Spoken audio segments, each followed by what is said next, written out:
Alberta teachers issue strike notice. The time of half measures and political deflection is over.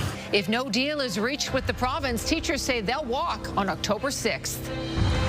Plus, judging the health of the city by what's in the wastewater. COVID is not gone. COVID will be back this fall, and we're starting to see that rise now. Except this year, immunization won't be as easy to get. And a new aerospace training facility is being built in Calgary. The world will need 300,000 new pilots, 700,000 new crew members. The massive investment to keep up with a massively expanding industry. CTV Calgary, local breaking news with Tara Nelson. Hello and thank you for joining us. Thousands of teachers will go on strike next month if a new collective bargaining agreement isn't reached. The Alberta Teachers Association says it's giving plenty of warning so parents can organize childcare alternatives. Jacqueline Wilson reports.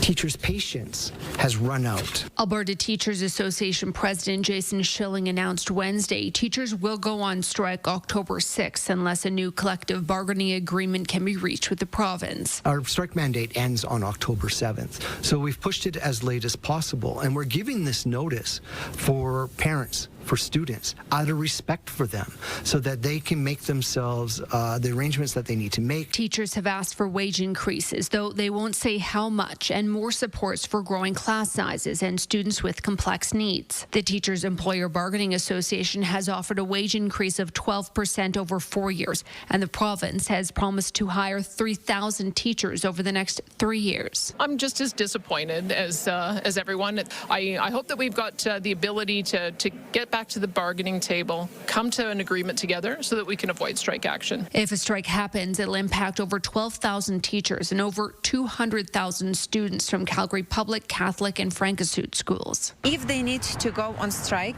I will support them and I will stay with my kid at home. Of course, that will impact my productivity, but I will be with teachers for sure. Yeah, I'm on the volleyball team, so one of my coaches is a gym teacher. So if she does go on strike, volleyball season will be cut off, which means that will be delayed, and I don't want to be delayed, right, because I love volleyball. So I think that it's really important that the teachers are here.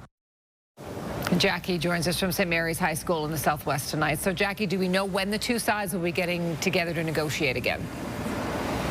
No, Tara, that is the big question right now. We don't know when the teachers in the province are going to restart those negotiations for a new collective bargaining agreement, but we do know that the province has the ability to lock out teachers before that October 6th strike date. We also learned today from the ATA that teachers will not receive any pay during this strike time. I also caught up with the 3 school boards in Calgary, so Public, Catholic, and the Francosud schools, and they'll tell me it is business as usual until October 6th comes up, but they are wanting parents to try and come up with some alternative childcare arrangements just in case that strike does start on October 6th. Tara, back to you. Jackie, thank you.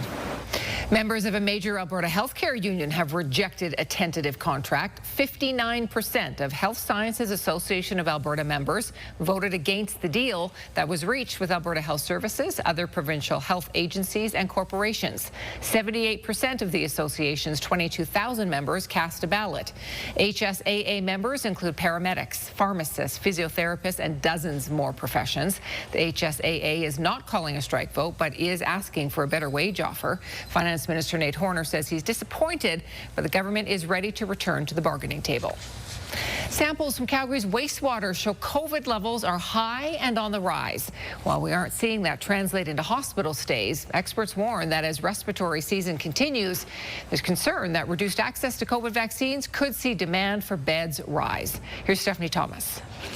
Since 2020, researchers began tracking public wastewater to detect COVID-19 and now other viruses and pathogens as well. It's like doing a swab for 1 million people at once.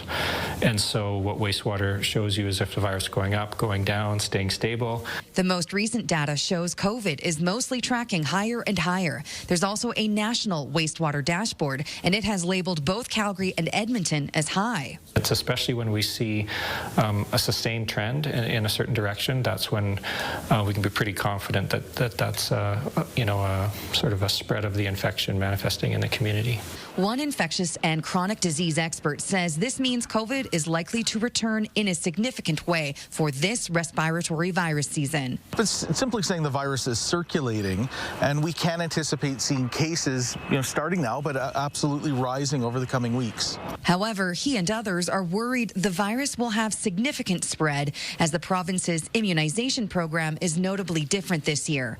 Vaccines will not be made available at pharmacies or doctors' offices, and there will be a $100 fee for most people who want a shot. They know that putting up these barriers and adding costs means that more people will end up sick and they'll end up in our hospitals, which will cost us more and add more capacity issues on our hospitals that are already experiencing capacity issues. Alberta Health Services emailed CTV News a statement. It says there are overcapacity and surge plans for when demand is high. The impact of respiratory viruses is hard to predict, but COVID-related hospital admissions this summer were the lowest since the start of the pandemic, and the overall impact of COVID is steadily declining. Stephanie Thomas, CTV News, Calgary. Craig Jenny adds COVID should not be dismissed as just another flu virus, though both are increasingly costing Albertan lives. Alberta's highest court heard an appeal today for Matthew Degrood, the man found not criminally responsible for the worst mass killing in Calgary's history. Terry Fikowski joins us from the court center tonight. So, Terry, what is it that Degrood is asking for?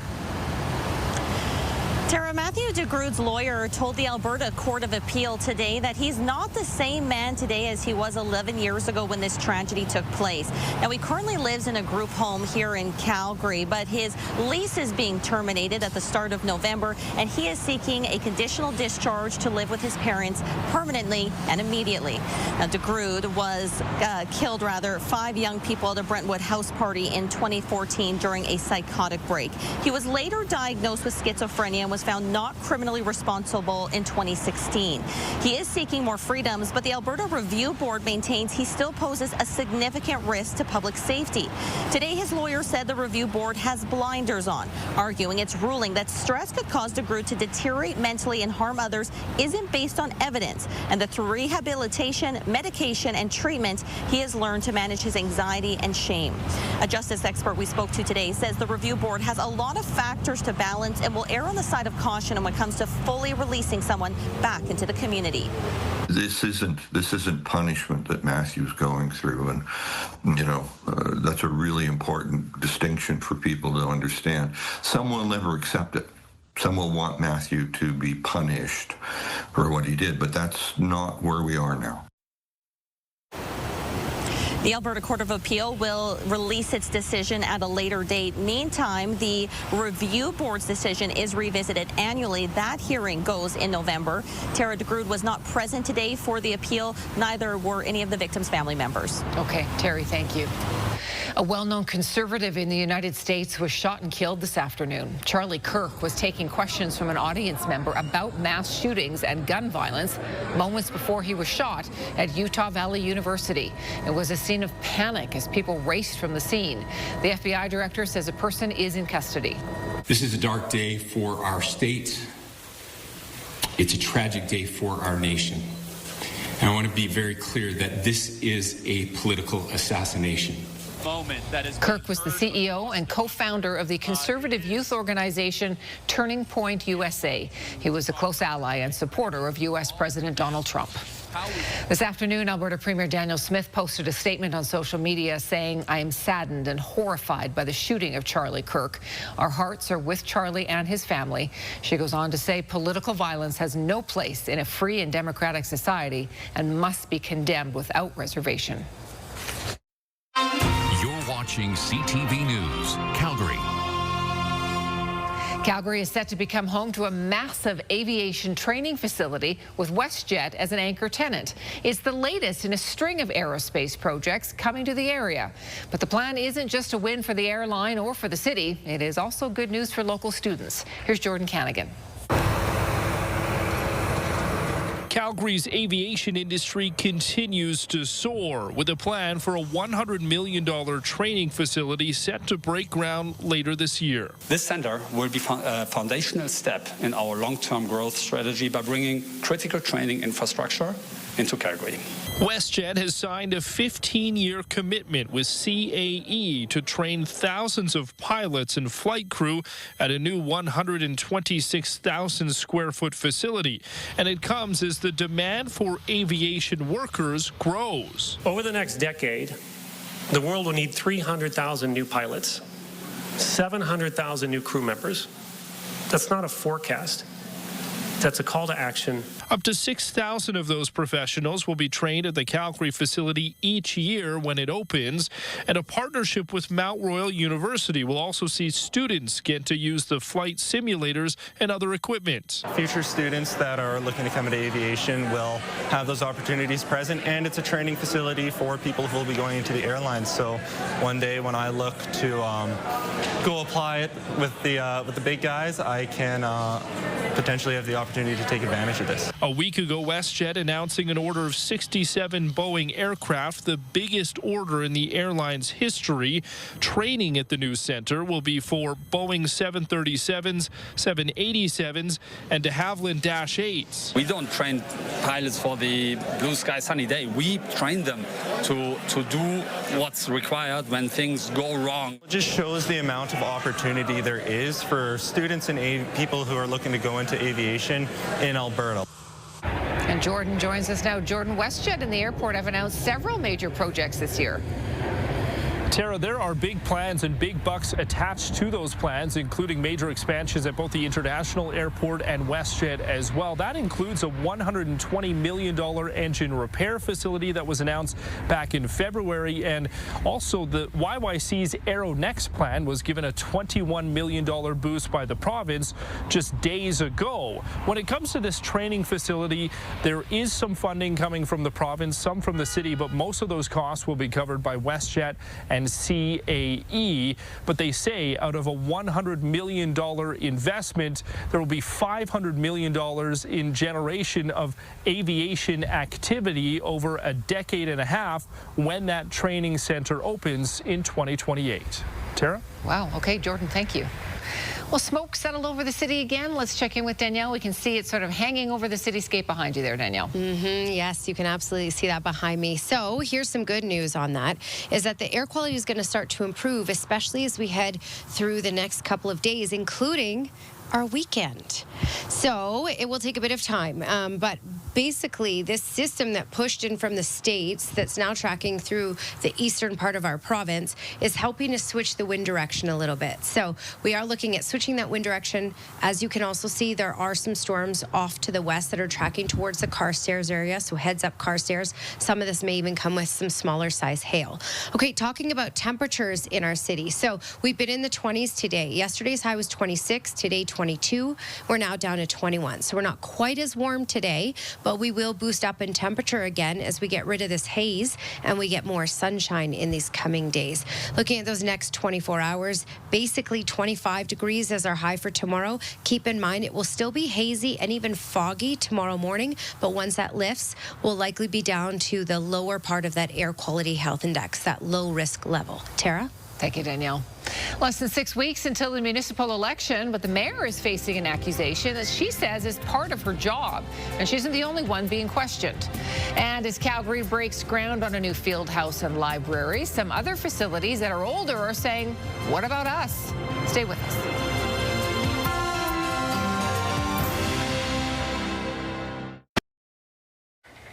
Next month's municipal election campaign is not yet officially underway, but the mudslinging is.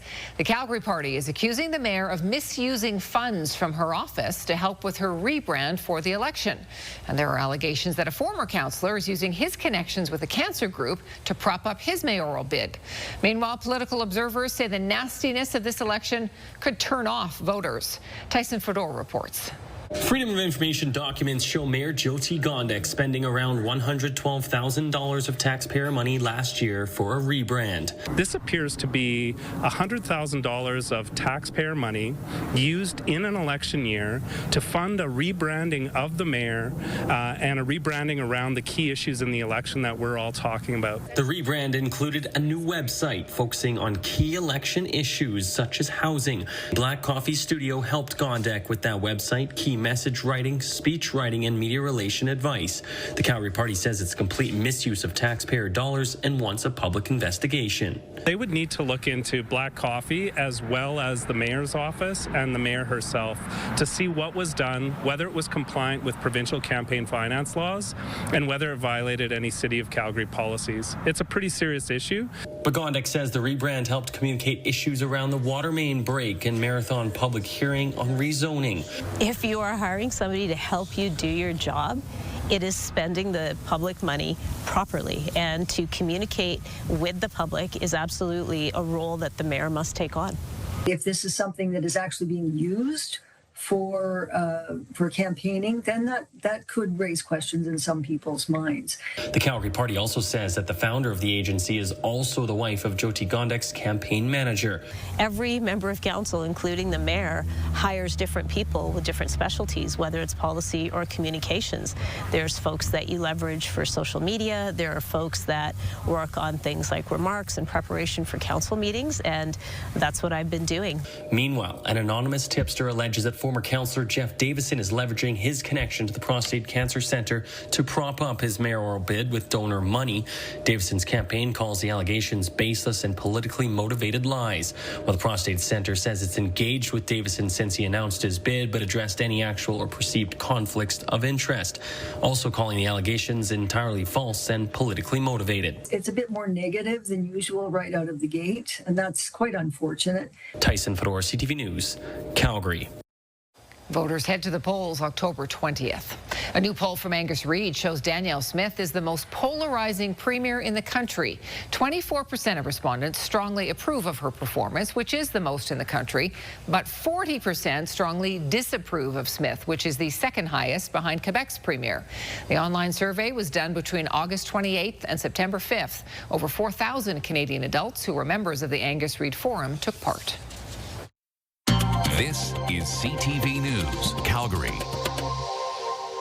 Let's bring Danielle back in now as we look ahead to our 5-day forecast. Oh, yes, and it's looking pretty good. Really stable, good amount of sunshine, and the air quality a little bit better than what we've been having. So we'll get into all of this. But first, let's quickly talk temperatures. We talked about it being a little cooler today. It's still above normal in most communities. But for example, yesterday at this time, Medicine Hat was at 30 degrees. Brooks and Drumheller were closer to that 29 degrees. Lethbridge as well. And in Calgary, our high was 26. So we have cooled a little bit for today. We'll climb back up as we go, but at this point, most communities in southern Alberta are in those lower 20s right now. Okay, lots going on the radar and satellite. And the reason I want to show you this is because it has a big impact on, one, our weather for tomorrow, but also our wind direction, which affects our air quality. We've had this system push in from the States today. So the far south certainly saw a good amount of rain in some communities as this pushed up. And now it's starting to actually weaken as it tracks off. Hannah, Oyen, Coronation, you all have the potential of seeing some isolated showers and even non-severe thunderstorms for the next couple of hours until this is fully out of the way. Also, we have activity developing in the foothills, and that's because of the system and the air getting pushed around the system up the mountains. That's that lift we need. You combine it with, well, just enough heat, and we have that thunderstorm activity going on. But Carstairs is tracking towards you. Outside of that, we're looking at most of the activity really fizzling out in the foothills and not quite making it to the QE2 or Highway 2. Here's a look at your futurecast tomorrow. Not a whole lot to talk about. We're looking at mainly sunny skies, and the air quality should start to improve as well. So right now we're moderate on the air quality health index. We should dip to the lower end of moderate, or at least even that lower risk part of the scale. I'm going to advance this, and you can see for the next couple of days the wind is going to be in our favor. So it'll push a lot of that smoke up to the north, and then a lot of it will pool on the BC side, but it should start to clear out in southern Alberta and dipping us to the low risk part of the air quality health index, which is some good news for us. It looks like this will also carry into our weekend too. So looking forward to these nice, more breathable air. This is your Action Furnace 5-day forecast. 25 degrees for tomorrow, mainly sunny skies and basically stable weather right in through Friday, Saturday and Sunday with those daytime highs around 24, 25 degrees. It looks like the rain will actually hold out until Monday, and by then we're dropping to about 20 degrees, which is a little closer to normal. Okay, don't miss the Hospital Home Lottery Range Rover VIP deadline. Deadline is midnight Friday to win a Range Rover Sport or choose $125,000 cash. Buy now at hospitalhomelottery.com. Calgary is breaking ground on a new multi-million-dollar field house and library in the city's southwest. The facility is expected to bring much-needed space to a fast-growing neighborhood, but it comes as many older inner-city pools and leisure centers are in need of repairs. Mark Villani has more. 3 top. Shovels hit the ground in Belmont on a $72 million project. This vast space at the intersection of 210th Avenue Southwest and Creekside Boulevard is set to be transformed, making way for a FIFA-sized indoor turf field and a new public library. This project is about championing opportunity and progress for all Calgarians. It is about creating spaces where people can learn and grow and play and thrive. Area Councillor Dan McLean says it's a much-needed win for one of Calgary's fastest-growing communities. We are setting the stage for even more investment in facilities just like this across our entire city. Belmont is just the beginning. We are celebrating an investment in equity. We're improving access to library spaces and services for an underserved community in Calgary. And local soccer associations call it a game changer for those struggling to find field space, not just for the city's 40,000 youth players, but even more age groups. When I tell people how many adults play soccer in the league that I operate, most people are surprised. I mean, 11,000 adult athletes. But across the city, some older rec facilities remain closed for costly upgrades. Electrical repairs are still underway at the Inglewood Aquatic Center. Glenmore's Aquatic Center has been shut down for months, and the Southland Leisure Center is undergoing at least a 90-day facelift. It's why those who regularly frequent smaller centers say they should be prioritized first. So many people are going to be sort of falling between the cracks when we lose these community pools. It's more than just money. It's really people's physical and mental health. It's not a matter of whether we should invest in one place or another. We absolutely need to be investing in every Calgarian's future. The Belmont Fieldhouse and Library is expected to open in 2027. Mark Villani, CTV News, Calgary. As part of the city's long-term sport and recreation strategy called Game Plan, the city is emphasizing renovation to older recreation facilities while continuing to build new locations. The Premier weighs in on the temporary foreign workers program. While some are calling on it to be canceled, Daniel Smith says it needs some tweaks at the very least. And recognizing the Albertan who's been helping develop young voices for the last 30 years.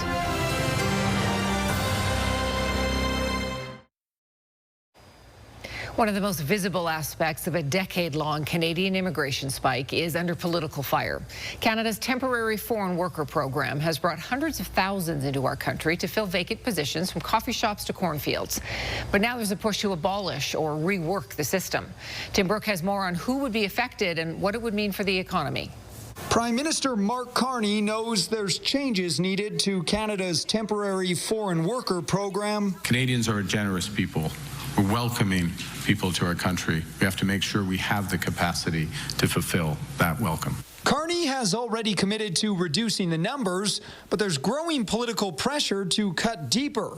The program is being blamed for shutting young people out of jobs and driving down wages. Absolutely. The temporary foreign worker program needs to be repealed and replaced. We really have to get back to making sure that the kids who are getting out, needing those first jobs, that they get those first. Alberta's premier worries companies are quick to turn to out-of-country employees. We're asking the employers that they've got to take another stab at this. They've got to work with us on addressing the incredible and heartbreaking youth unemployment crisis that we have. As of July, there were 196,000 non-permanent residents with a work permit in Alberta, and the youth unemployment rate sits at 17%. But some argue the two numbers don't necessarily go hand in hand. It's a cynical political take, right? This author's upcoming book on temporary foreign workers says the majority of employers only use the program because many locals don't want jobs in sectors like food service, construction, or agriculture.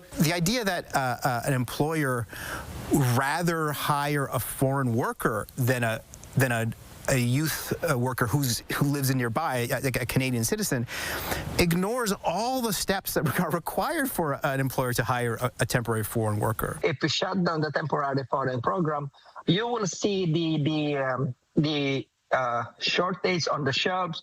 No one will work in the restaurants. And what about the seniors? Who will take care of the seniors? A recent online Abacus data poll showed 44% of Canadians want to see the program scrapped, something the federal Conservatives are pushing.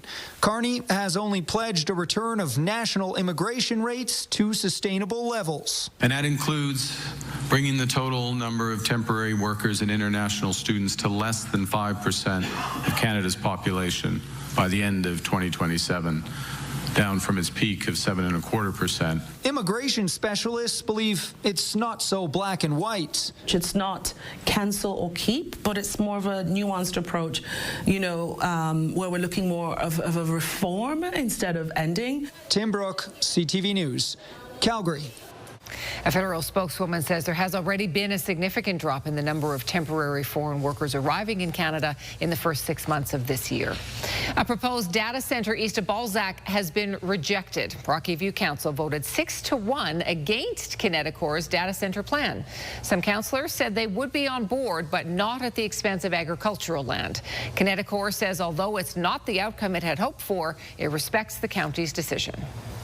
It's been around for nearly 100 years, and it's still one of the most popular toys, but not every box of Lego is created equal. Some are worth much, much more. We'll tell you how much this one could set you back.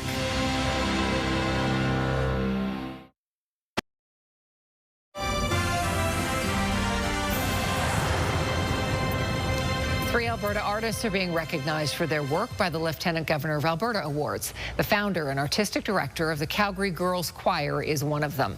Elaine Quilicini has headed the choir since 1995, shepherding thousands of girls through that program. Here's Kevin Fleming. She's watching a video of a past performance, and Elaine Quilicini can't help but move to the music. She founded the Calgary Girls Choir 30 years ago, and it's been a lot of work, but a labor of love. You try to give the expectations and goals of the choir. You do attendance lists. You do seating plans. You do, figuring out where you're going to perform, and it's huge, actually. Quilicini never expected to be nominated for the Lieutenant Governor of Alberta's Distinguished Artist Awards, let alone win one. I have devoted my life to this work and to children and young people and adults, and traveled all over and worked very hard. And so it did feel like a real pat on the back,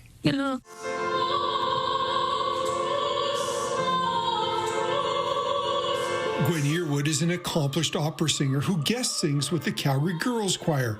Her singing journey started when she was in grade 1, and her mom signed her up to learn from Quilicini. Oh my gosh, I was so thrilled when I heard that she got it. I've known Elaine since I was 6 years old, and of course she's my teacher and mentor, but she's also become my friend. And I'm so proud of her. It's amazing. So well deserved. Close to 40 artists were nominated for this year's awards. It covers all of the arts disciplines. We're not just music or just literary arts. We consider candidates and nominations from right across the spectrum, all arts disciplines, as well as sort of across the province. So it's a challenge, but there are so many wonderful people, and that's not a bad challenge to have, is it? Quilicini says she's not retiring anytime soon and will continue on as long as she's healthy and happy. Kevin Fleming, CTV News, Calgary. Jans Lindemann and Rita McKehoe are the other two winners of the award. Each received $30,000. On October 3rd, they will meet Alberta's Lieutenant Governor to receive the award in person. Studio Bell is getting ready for the Canadian Country Music Awards this weekend. They exhibit features this year's Hall of Fame inductees, country star Lisa Brokop and industry builder Joe Wood. An artist inductee can be a solo, duo, or group, and a builder is someone who has significantly advanced country music in Canada. CCMA has been honoring Canadian artists and builders who've made long-term contributions to the growth and development of Canadian country music since 1984. Personal items from the inductees are now on display. We have a dress worn by Lisa Brokop on the cover of her Patsy Cline Project album. And from Joe, we have a framed first compilation CD that he released in 1989, helping bring independent country artists to radio. This year, the awards are being held in Kelowna on Saturday. All right, let's take a peek at what's trending. You know how some kids are just sometimes born with a full head of hair? Now, sometimes those kids lose a bit of the hair in the first few months, but this kid is not one of them.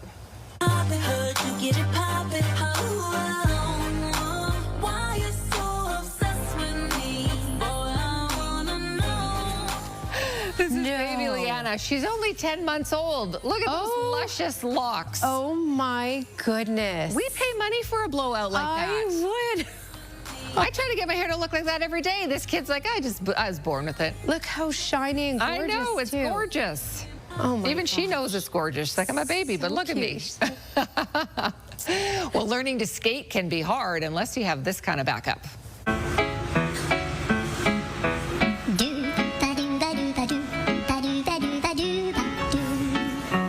It helps when your dad's a hockey player. This is Calgary Flames forward Igor Sharangovich skating with his little boy. I knew what you meant. And you knew what I meant. This is their dog Zeus. All hands on deck to help this little one gain some confidence on the ice. What a fun day.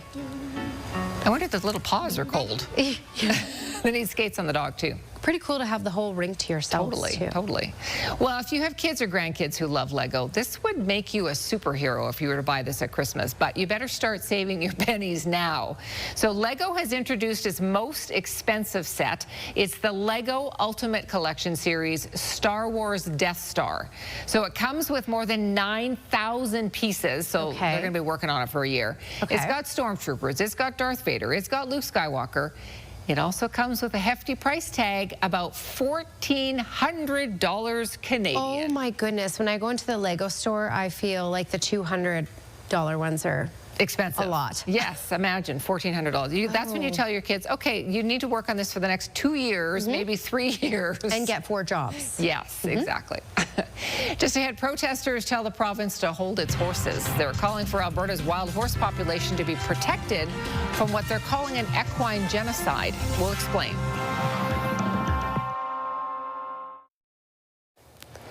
All right, Skywatch weather camera showing you, yes, that hazy sky. It should start to improve tomorrow. It may still be quite smoky in the morning hours, and then it should improve throughout the day tomorrow in the city. All right. Talking about temperature, 21 degrees right now at the airport. Today's high was 22, so a little cooler than yesterday's high of 26, but still above normal. Normal's 18 degrees for the city. Warmer in through Saskatchewan, as you can see, 29 in Regina, 30 in Saskatoon, but overall, a lot of that heat has been in the prairies for the last couple of days.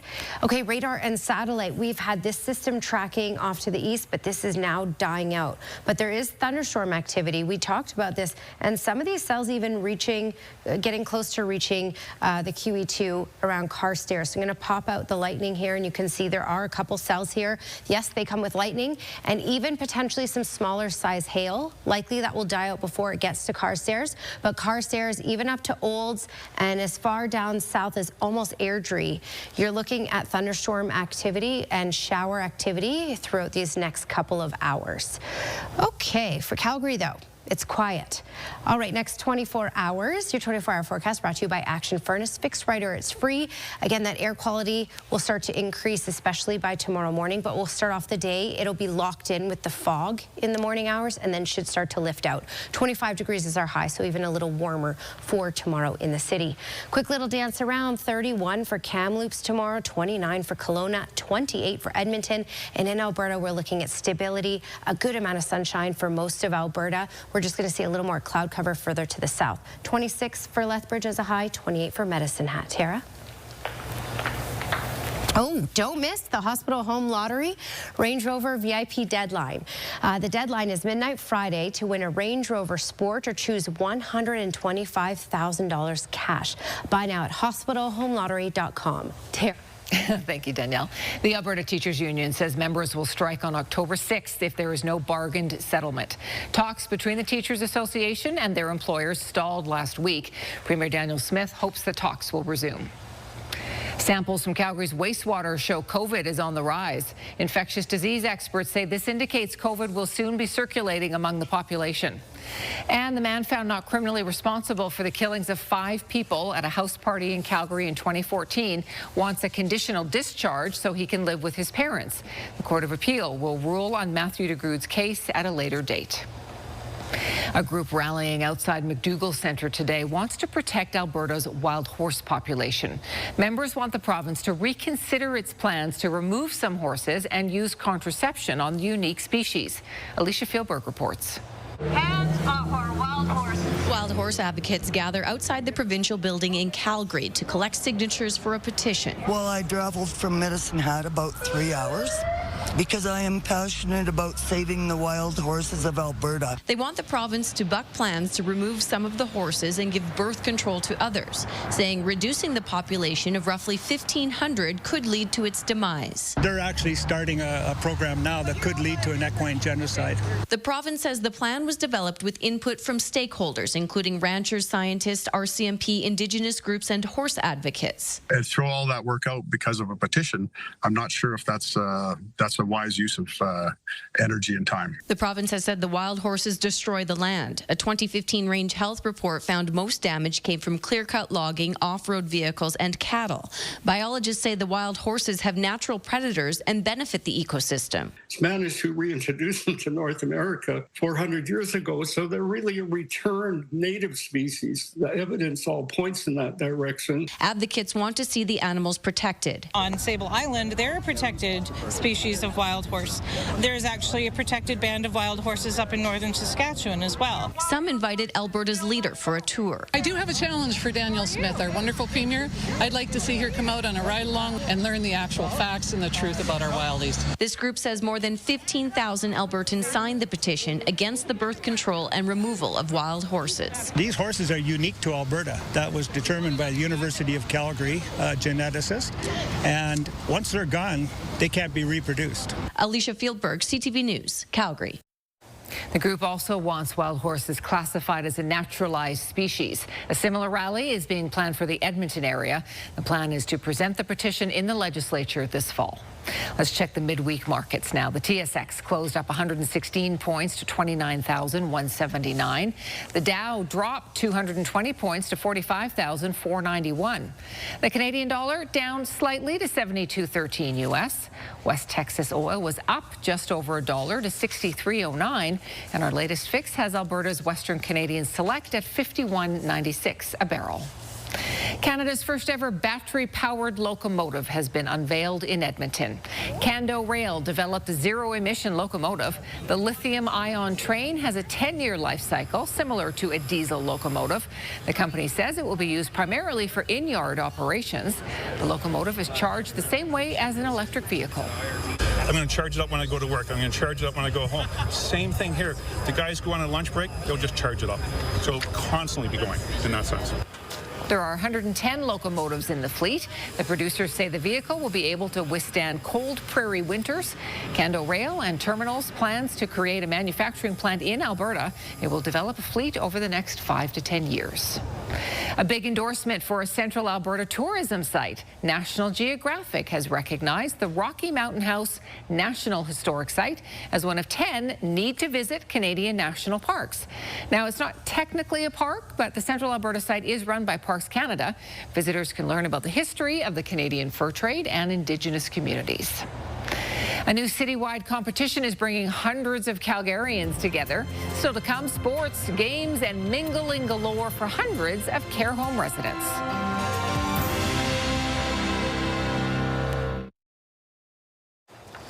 It's one of the best pieces of evidence to date about the possibility that Mars once harbored life. A rock sample collected from a dry river channel by NASA's rover last summer contains potential signs of ancient microscopic life.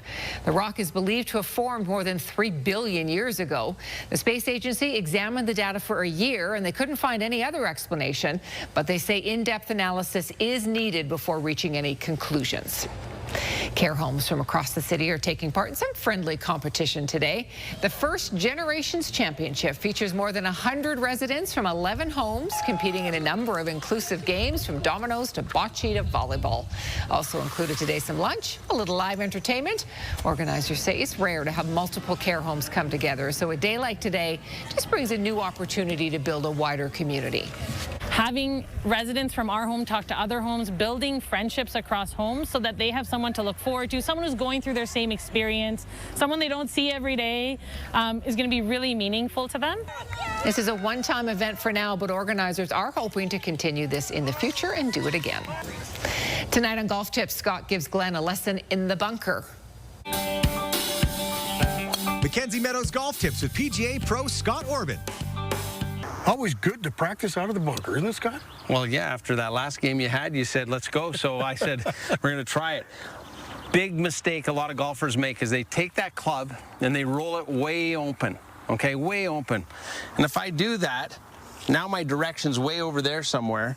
So then they rotate their body so that the club's going more towards target. And now you can see, my back. I'm making some weird swing here. Let's try and simplify this a little bit. If you're going to open the club, you're just opening it a little so that it'll splash off the sand. But we also have these sand wedges are built with lots of bounce. So when I set that up, I'm going to rotate it a touch open, but I want you to stay relatively square to the target, because when you swing this club, it's going to square up anyway. Okay? You're going to go under it and square up. So you set up, a little bit open, square stance, and splash the sand, and out it comes. Beauty shot. All right? Get in. And it'll roll out towards the hole. Not too bad. Great shot. So when I say splash the sand, a lot of golfers say, "But where? How? An inch behind?" And no, don't think like that. All you want to do is splash the sand out onto the edge there, Glenn. So now you get to work. Go ahead, and we're gonna make you a star. Oh, we already know Glenn's a star. Look at this. He's going to try and outdo me. Not this time. Good shot. Well, that was a great shot, man. When they start going in, then we'll move on to the next level. Nice. And next week on Golf Tips, it's the final episode of the year. We see how to play a tough shot out of the rough. We are kind of coming to the end of golf season. I hate to say it. Oh, when it's the final golf tip of the year, it makes me worry. Here we go, right? It's the official start of fall. It is. Yeah. It's our CTV official start of fall. Okay, let's talk about the forecast. And I will say that the forecast does not resemble fall whatsoever for the rest of this week, at least. We're going to hold on to daytime highs 24, 25 degrees right up and through Sunday, and it should be pretty stable overall. Friday, we may see a little more cloud cover, but overall, we're looking at a decent amount of sunshine Thursday, Friday, Saturday, Sunday, and the air quality should be moderate to low. So decent air quality. Okay. Weather window brought to you by Lux Windows and Doors, crafting quality windows and doors for your style, budget, Alberta's climate. Janine Forbes sent this in on a walk, I think it was this morning, and you can see the haze over the city, and her pup not really loving it, it looks like. He seems apprehensive. Yeah. When's this haze going to go away? Yeah, nice shot, though. Thanks for your company tonight. We'll see you again tomorrow.